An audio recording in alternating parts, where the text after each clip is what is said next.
duygular balamın gözünde kaldı. O hayat doluydu. Hatta mekteplerinde uzun rengi başı dayandırdılar. Uşaqlar hamısı imtina elədi. Hamısı okumağa bile hevesten düşüp yalvarmışam ki Elgün için okuyun.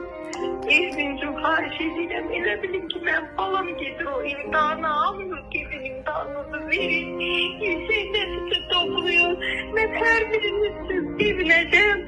Duaylayacağım, elə bil ki öz balam için sevinirəm. Bəzisi deyir gözü çıxarılıb, atılıb.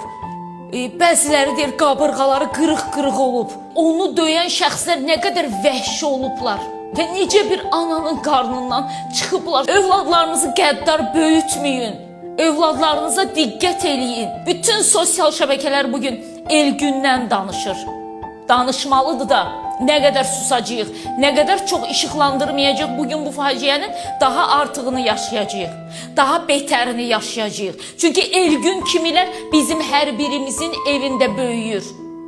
Və diqqət etməsək, Elgünü vəhşicəsinə döyüb, onu xüsusi amansızlıqla elə öləcək dərəcəyə çatdıranları da biz evimizdə böyüdəcəyik. Sizə görə bir ana, bir ata, bir ömür gözü yaşlı qalacaqlar. Niyə? Düşmən gülləsindən dünyasını dəyişib şəhid olmayıb Elgün ki, vətən sağ olsun desinlər. Yaylım ateş açılsın.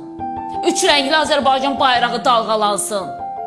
Elgün çox şərəfsiz və qeyrətsiz birilərinin əlində ölüb.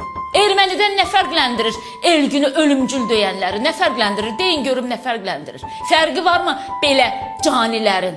Cəzalarını almayıblar. Cinayətkar deməyə ixtiyarımız yoxdur, amma mən də bir ana kimi yanıram.